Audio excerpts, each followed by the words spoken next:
प्रमुदित मनादर दुर्यः छनाथा सित स्वर्गे धन गण समध्या सुखनिधि लवन्ते सद्भक्त्या शिव सुख समाजं किमुतता महावीर स्वामी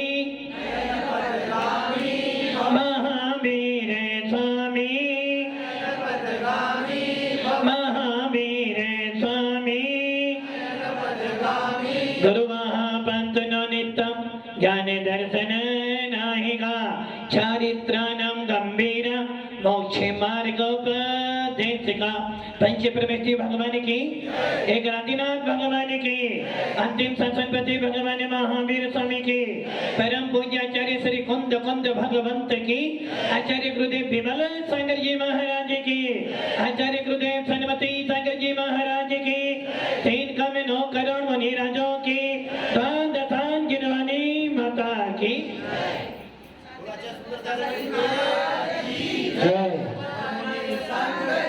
जय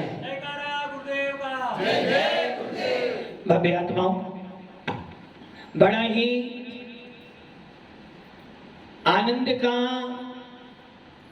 दिन है, बड़ा ही आनंद देने वाली कथा है कि भगवान महावीर निर्माण को प्राप्त हुए और हम सब लोगों ने बड़ी धूमधाम से भगवान महावीर का निर्माण महोत्सव संपन्न किया।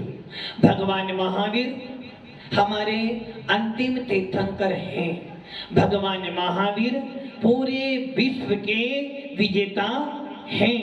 भगवान महावीर अपनी आत्मा पर शासन करते करते हुए पूरे विश्व पर शासन करने वाले ऐसे शासनपति भगवान महावीर हैं। और जब तक कोई नया तीर्थंकर मोक्ष में नहीं जाएगा या जब तक कोई नया तीर्थंकर उत्पन्न नहीं होगा तब तक भगवान महावीर का शासन जयवंत निर्बाध चलता चला जाएगा। सौभाग्य है हमारा, बहुत ज्यादा साथी से पुण्य का उदय है हमारा कि हम इस कली काल के अंदर भी, इस पंचम काल के अंदर भी हमें वीतराग शासन मिला है। जिस शासन में आत्मा परमात्मा बन सकते हैं ऐसा शासन हमें मिला है। थोड़ा सा विचार करो, थोड़ा सा अपने मानस पर जोर डालो, कितना सारा विश्व के अंदर जहां कहीं चले जाना हर पद पर कोई ना कोई मंदिर तो मिलेगा। किसी भी गली मोहल्ले में चले जाना कोई ना कोई तो छोटा मोटा मंदिर मिलेगा। किसी भी चौराहे पे चले जाना, किसी भी गली में चले जाना, किसी भी बाजार में चले जाना, सवेरे जब उठोगे तो आपको किसी ना किसी मंदिर की घंटी तो सुनाई देगी। और शाम को जब दुकान मंगल करने वाले होते हो तो किसी ना किसी मंदिर में से आरती की आवाज तो आएगी। और जब घर आते हो गाड़ी पर तो कहीं ना किसी के मोबाइल पर आपको कोई ना कोई भगवान का भजन जरूर सुनने को मिल जाएगा। और कहीं जा भी रहे होंगे तो कहीं ना कहीं से किसी बाजे की आवाज, किसी रेडियो की आवाज, किसी मोबाइल की आवाज में कोई ना कोई तुम्हें किसी ना किसी धार्मिक अनुष्ठान की आवाज सुनाई देगी। इतना सब होने के बाद भी, इतना सब होने के बाद भी आपका सौभाग्य है कि आपको इतना सब, कितना सब, हर गली, हर चौराया, ट्रेन हो, बस हो, हर स्थान पर आपको आवाज सुनाई देती है। किंतु जो आवाज तुम सुनना चाहते हो वो आवाज मात्र एक है और वो है वीतराग शासन की आवाज। हर स्थान पर, हर पल पर आपको आवाज आती है। किंतु भव्य आत्माओं, ये सारी आवाज आपने सुनी, देखी, किंतु आपका मन नहीं भरा। आपने हर भगवान को देखा, लाल भी देखे तो पीले भी देखे, काले भी देखे तो हरे भी देखे, जहां गए वहां माथा टेका, किंतु अंदर से आवाज आई कि अभी तो कुछ बाकी है। जिस प्रकार एक स्टूडेंट पढ़ाई करता है, करते करते करते पूरे साल भर पढ़ाई करता, कोचिंग भी करता, फिर भी सोचता अभी कुछ बाकी है, अभी कुछ बाकी है, साल भर बाद मेरा पेपर होना है। और साल भर की पेपर की मेहनत, मेरे साल भर की मेहनत मेरा वो रिजल्ट दिखाएगा। वो साल भर पढ़ता है, ना जाने कितनी कितनी पुस्तकों को खोलता है। आज उसे सीए बनना है, आईएएस बनना है, तो ना जाने कितनी सारी पुस्तकों को खोल खोल कर वो, उसके बाद भी लगता है कुछ तो अभी शेष बाकी है, कुछ तो अभी। और रीड का पेपर देना हो तो फिर तो पूछो मत, फिर तो उसको ना जाने कितने पुराने पुरानी सारी चीजें याद करनी पड़ती, क्यों? और उसके बाद सोचता है अभी भी कुछ। और जिस दिन पेपर होता है उस दिन भी पढ़ता है, पेपर देने से पहले भी पढ़ता कि कुछ रह ना जाए। इतना सब करने का फल क्या मिलना चाहिए उसको, कि उसके नंबर अच्छे। उसी प्रकार हम सब ने अनादि काल से सबकी बातें सुनी, सबको देखा, हर स्थान पर गए, किंतु मन ने, आत्मा ने गवाही दी अभी और भी कुछ बाकी है। अनादि काल से जन्म मरण किया, ना जाने कौन कौन सी पर्याय में गए, ना जाने कौन कौन से देवता को पूजा होगा, ना जाने कौन कौन सी क्रिया की होगी, ना जाने कौन कौन से मंदिर में जाकर कभी लाल, कभी सफेद, कभी पीला, कभी पगड़ी बांधी, कभी टोपी पहनी, कभी बुद्धं शरणं गच्छामि, सारे काम के, किंतु फिर भी आत्मा ने कहा अभी कुछ बाकी है। इसके आगे भी दुनिया है, मेरे घर के बाहर भी दुनिया है, मेरे व्यापार के आगे भी व्यापार है। जिस प्रकार 1 करोड़ 10 करोड़ 1 अरब कमाने के बाद भी अभी और कमाना है, और कमाना है, और कमाना है, वैसे ही आत्मा बार बार कह रही है बेटा इसके बाद भी आवाज घंटी की आ रही है, मंत्र चल रहा है, सुन भी रहे हो, फिर भी आत्मा कह रही है भैया इसके बाद भी कुछ तो अभी। खाना खाते हो और जब खाना खाने बैठते हो तो कुछ और भी आएगा, कुछ और भी।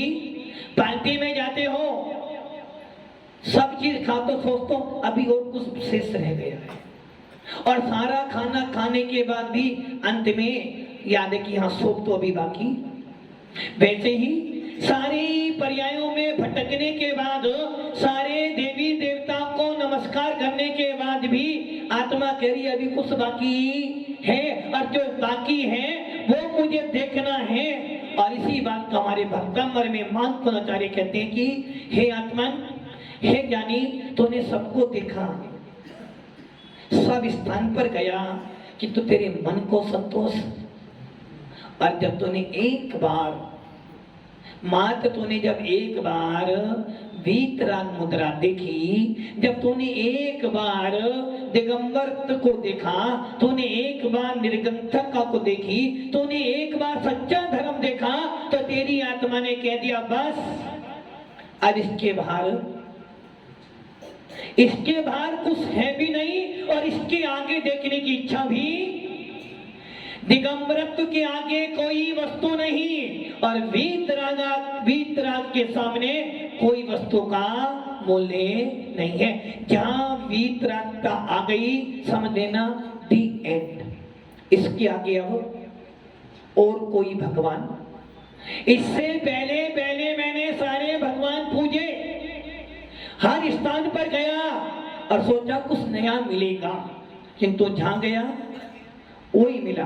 और ऐसे करते करते करते जब एक बार वीतराग छवि देख ली, जब एक बार वीतराग मुद्रा देख ली, तो मन में आ गया कि इसके आगे अब कुछ भी, बस वही मन संतोष को प्राप्त हो गया, वही मन टिक गया। और जब मन वहां टिक गया तो मेरी आत्मा से आवाज आई, बस अब जो कुछ है सो ये है, मेरा भला जो होगा इसी से होगा।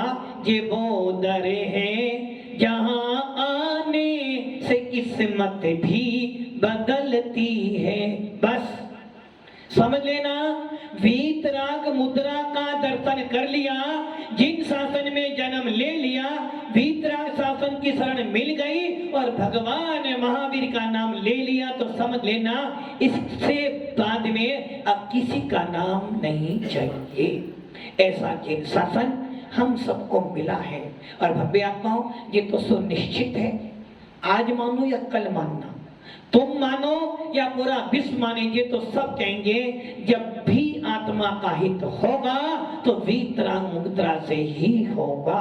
किसी भी संप्रदाय में चले जाना, किसी भी मंदिर में चले जाना और कहीं भी चर्चा कर लेना, पूरा विश्व एक ही बात कहेगा कि जो साधना भगवान महावीर के आगम में है, जो साधना भगवान महावीर ने बतलाई है, या जो साधना जिन शासन में है, जो मार्ग वीतरागता के मार्ग में है, वो मार्ग ना कहीं है और ना कहीं हो सकता है।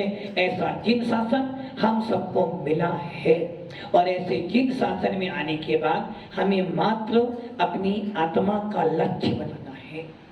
अनादिकाल से घूमे, हर काम किया, अपने आप को नहीं जाना, किंतु जिन शासन में आने के बाद यही काम करना है। सबको जाना था, खुद से बेगाने थे। हर पर्याय में सबको जाना, किंतु अपने आप को नहीं जाना। अब जिन शासन मिला है, वीतराग की शरण मिली है, तो बस क्या करना, अब मात्र अपने को जानने का पुरुषार्थ करना है। और जो अपने को जान लेगा वो ही समय सार को प्राप्त होगा। जिसने अपने आप को जान लिया वो ही समय सार का स्वामी बन गया, और जो समय सार का स्वामी बनेगा वो ही शासनपति बन जाएगा। आचार्य कुंद स्वामी ने समय सार में यही लिखा है, मात्र अपने आप में लीन हो जाओ। जो अपने आप में लीन हो जाएगा वो समय सार को प्राप्त, आत्मा के सार को प्राप्त हो जाएगा। और आत्मा का सार क्या है, रत्नत्रय, सम्यक दर्शन, सम्यक ज्ञान, सम्यक शास्त्र। जिसने इसको धारण कर लिया, निश्चित रूप है यदि आपने पंचम काल के अंदर भी रत्नत्रय धारण किया है, और ज्यादा नहीं, यदि आपने पंचम काल में रत्नत्रय धारण किया, ज्यादा नहीं, मैं ये नहीं कह रहा कि आप चतुर्थ काल की साधना करें, 21 साल के उपवास करें, बिना हार के मोक्ष चले जाओ, खड़े रहो, साधना करो, ये नहीं कह रहा। यदि आपने पंचम काल में रत्नत्रय धारण किया, थोड़ा सा भी पालन किया है, यदि आपके भावों सहित आपने अपनी मुद्रा का पालन किया है, संयम का पालन किया, तो वो संयम आपको निश्चित रूप से सदी 7 काठ में मोक्ष ले ही जाएगा। और यही कारण है कि कुंद स्वामी ने पंचम काल के अंत तक मुनियों का सद्भाव बतलाया है। ऐसा शासन हम सबको मिला है, ऐसा धर्म हमें मिला है, जिस धर्म में आत्मा की चर्चा के साथ साथ में व्यवहार सिखाया जाता है। आत्मा का गुणगान करते करते व्यवहार धर्म को भी सिखाया है। और हमें वो शासन मिला है जिसमें आत्मा की तो पूजा करते हैं परमात्मा मानकर, किंतु पाषाण के अंदर भी भगवान मानकर पूजते हैं। ऐसा धर्म हमें मिला है जिसमें जियो और जीने दो का नारा भी दिया है, सेवा करने का उपदेश भी दिया है। तो ये भी कहा भैया सेवा भी कर, तो अपने अंदर भी झांक, सबका भला कर, किंतु अपना भला करने का पुरुषार्थ भी कर। घर में रहे किंतु घर में रहते रहते ये सोच लेना, धर्म करत संसार सुख और धर्म करत निर्माण सुख, और धर्म पंथ साधे बिना तिर्यंच नर समान।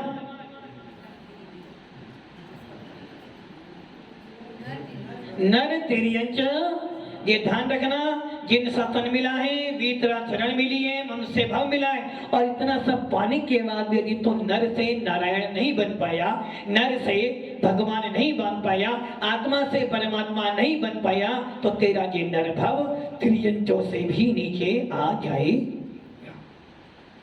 भव्य आत्माओं, भगवान महावीर जिनका निर्माण महोत्सव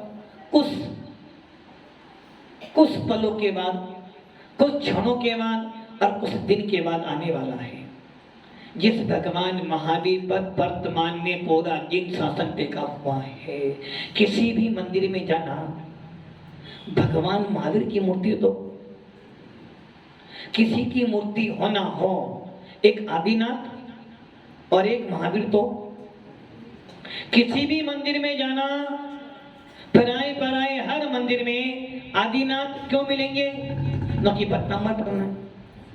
और महावीर क्यों मिलेंगे? न कि महावीर जयंती और निर्माण महोत्सव बनाना है। और दो भगवान बचे, वो किस लिए बचे? अरे भाई उपसर्ग भी तो आते हैं ना, कष्ट भी तो आते हैं ना, वो कौन दूर करेगा? तो वो भगवान पार्श्वनाथ करेंगे, इसलिए पार्श्वनाथ की मूर्ति तो रखनी पड़ेगी। और जब कोई मर जाएगा तो हे शांति प्रभु, हे शांति प्रभु, मेरे मन मंदिर में आओ।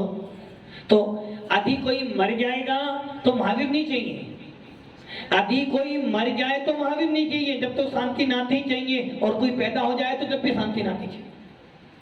काम बिगड़ रहा हो तो शांतिनाथ चाहिए, और काम बन रहा हो तो शांतिनाथ चाहिए, उस समय महावीर नहीं चाहिए। किंतु जब कुछ लेना हो और जब लगे कि हाँ आज महावीर जयंती, तो उससे तो महावीर स्वामी चाहिए चाहिए। और जब उपसर्ग आ रहे हो तो, जब उपसर्ग आ रहे हो तो, कष्ट आ रहे हो तो भगवान पार्श्वनाथ किया। उसके अलावा याद आने वाली, तो किसी भी मंदिर में जाना, ये 4 तीर्थंकर तो।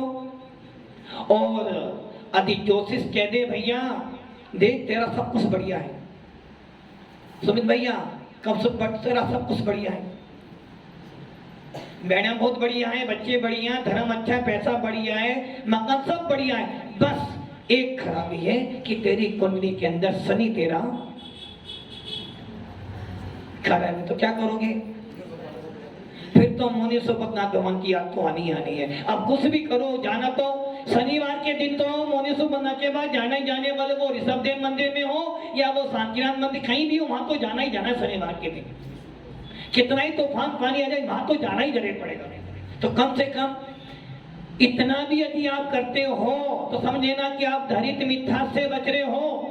यदि आपके ऊपर कर्मों का उदय आया है, शनि भारी हो, मंगल भारी, कोई भी भारी हो, आचार्य भगवंत कहते हैं और ज्योतिष भी कहता है, 9 घर हैं आपके पास में, और 9 घरों में से सारे घरे तुम्हारे खराब हो, 8 के 8 खराब हैं, किंतु तुम्हारा यदि एक बढ़िया हो तो तुम्हारा कोई बाल बाका, यदि एक बढ़िया हो तो तुम्हारा कोई बाल, शनि कितना ही खराब हो और शुक्र कितना ही खराब हो, होन दो, बस एक को पकड़ लेना। किसको?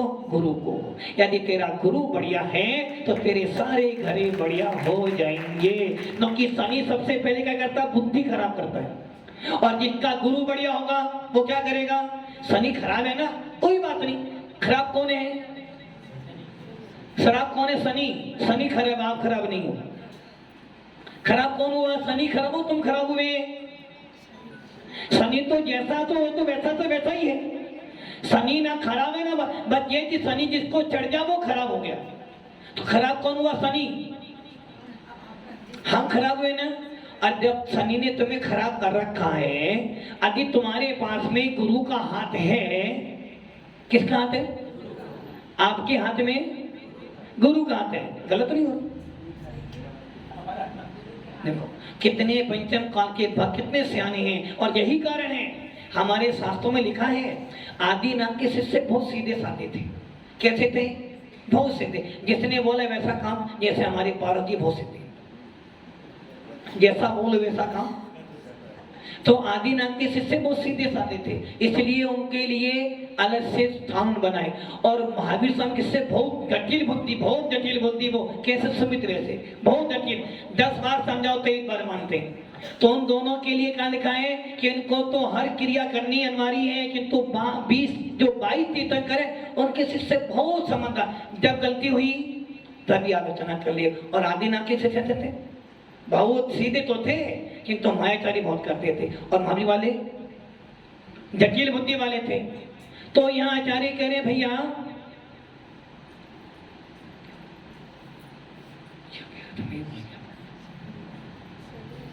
हाँ याद आ गया, शनि कितना ही खराब हो, शनि ने क्या किया? तुम्हारी बुद्धि खराब की। आदि कोई ये बोल दे, यदि आज पूज्य सागर जी बोल दे तुम्हारा शनि खराब है, तब आप तुम अब क्या करना चाहिए? शनि तो खराब, अब मेरा काम जो बिगड़ा वो महाराज ने शनि खराब, शनि इससे सारा काम, तो शनि खराब है ना।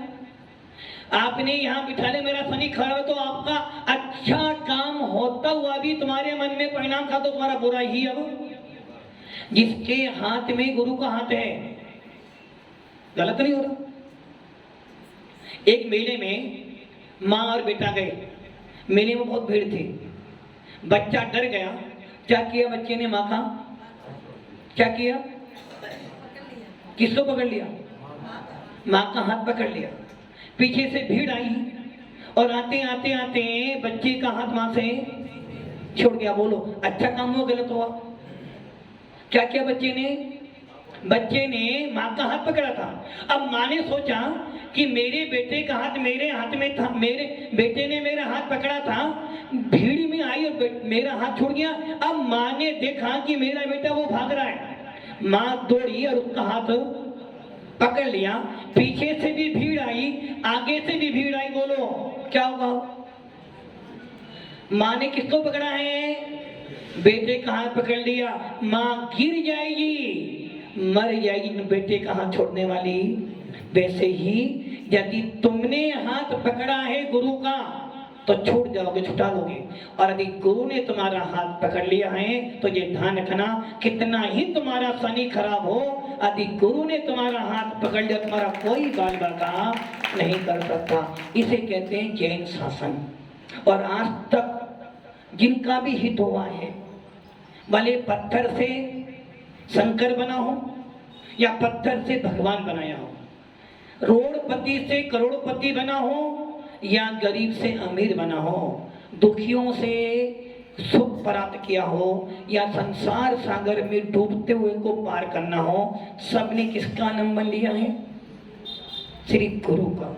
और जिसके जीवन में गुरु का सारा होता है वो कभी डरता नहीं, उसे पता है कि मेरा गुरु दिगंबर पे है। और जो दिगंबर होते हैं वो कभी किसी को संसार में डुबोते नहीं। और यदि जो दिगंबर होने के बाद भी, साधु संत होने के बाद भी समाज को, श्रावक को डुबो दे, समझना वो पत्थर की नाव जैसा है जो स्वयं भी नहीं तरता और सामने वाले को भी। इसलिए 6 ढाना में लिखा है जो मिथ्यात्व सहित हैं, जो ख्याति पूजा लाभ के लिए महाराज बने, वो कैसे हो गए? पत्थर की नाव के समान। उपल नाव पत्थर की नाव है, और पत्थर की नाव को कितना ही पानी में डालना वो नीचे स्वयं भी जाएगी। और जिसकी नाव लकड़ी की है तो इसलिए भव्य आत्माओं, यदि गुरु ने तुम्हारा हाथ पकड़ लिया है तो समझ लेना अब तो संसार सागर से पार होने का नंबर, आज नहीं तो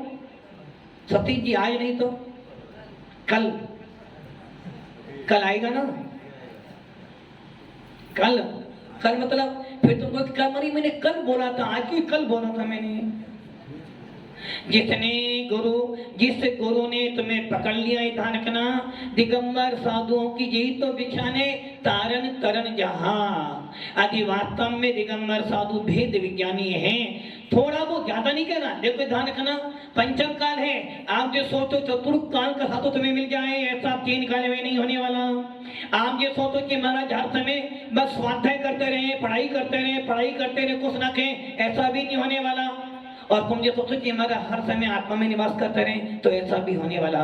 क्योंकि समय सार में स्पष्ट और प्रवचन सार में कौन कौन स्वामी कह रहे हैं? अजी ये साधु, आज पंचम काल का साधु भारत भैया जी, इस पंचम काल का साधु अभी कितनी देर? 47 मिनट तो बहुत दूर हो गई।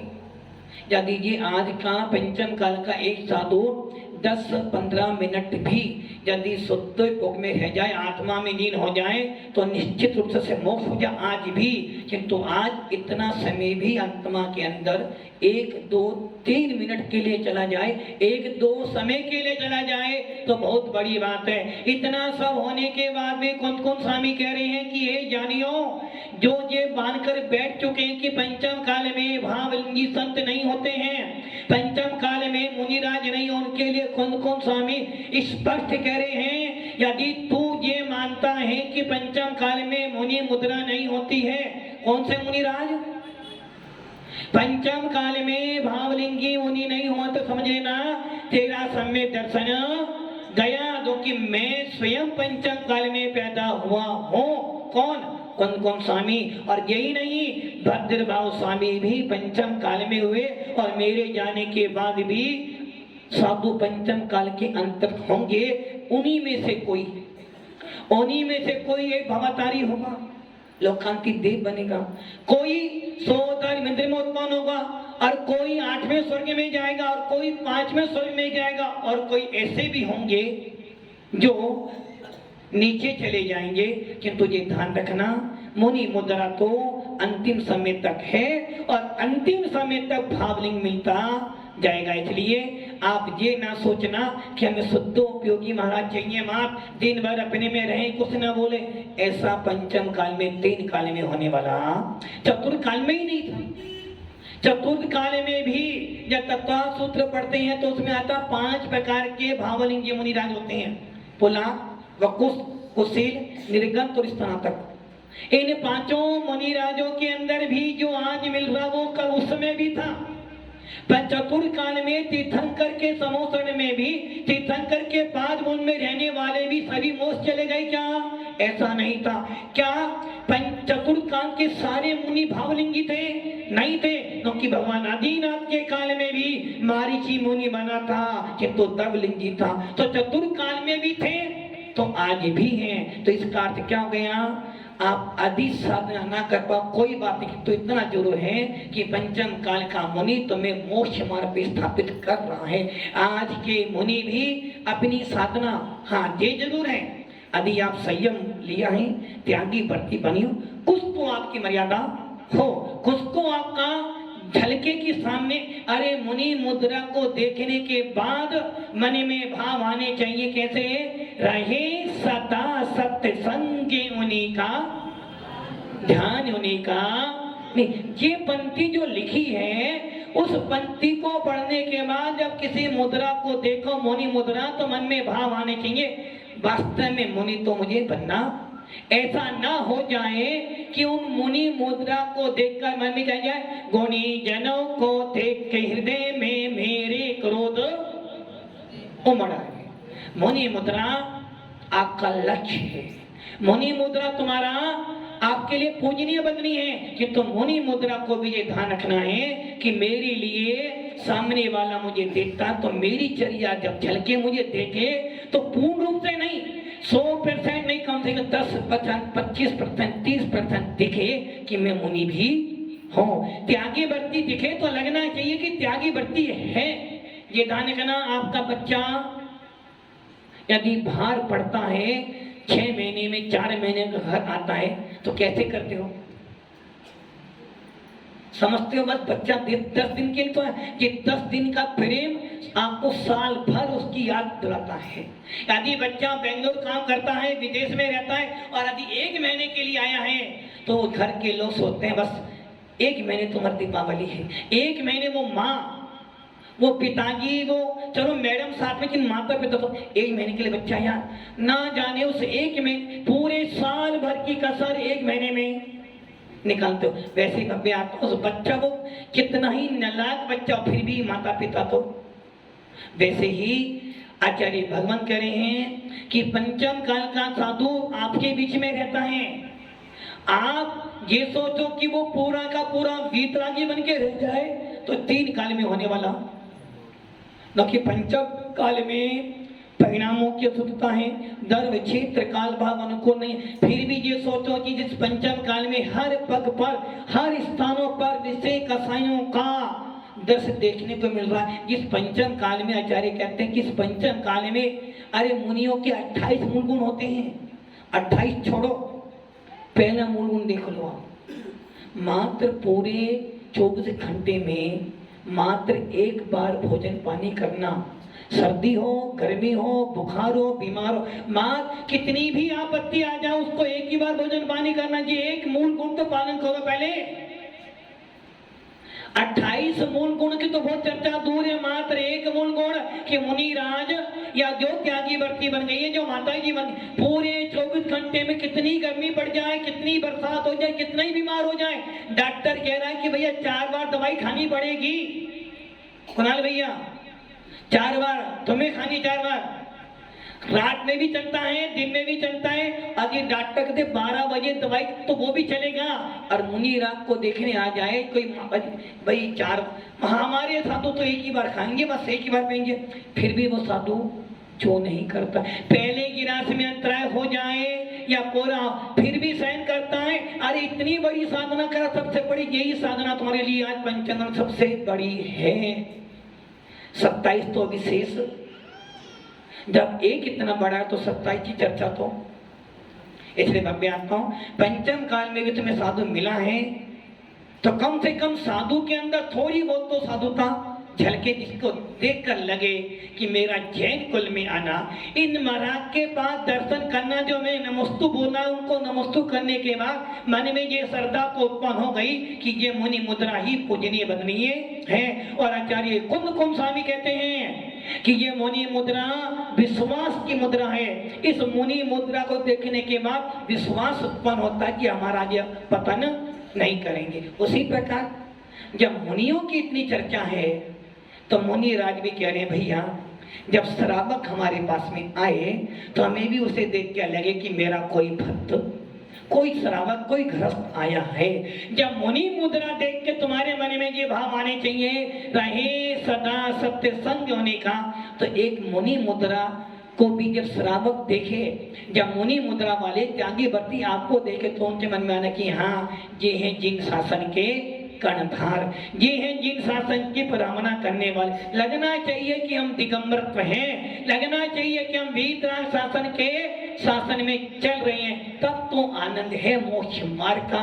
नहीं तो हम भी आता हूं एक माँ बेटे को देखती है तो उसकी फीलिंग अलग होती है, वो बता नहीं सकती, अनुभव करती है। और जब एक बच्चा माँ को देखता है तो जो उसको आनंद आता है वो ही बता सकता, दूसरा। तो इसलिए मैं भी आता हूं मोक्ष मार्ग में हम सब पढ़ें, मोक्ष मार्ग को प्राप्त करें। ओम नमः सिद्धि।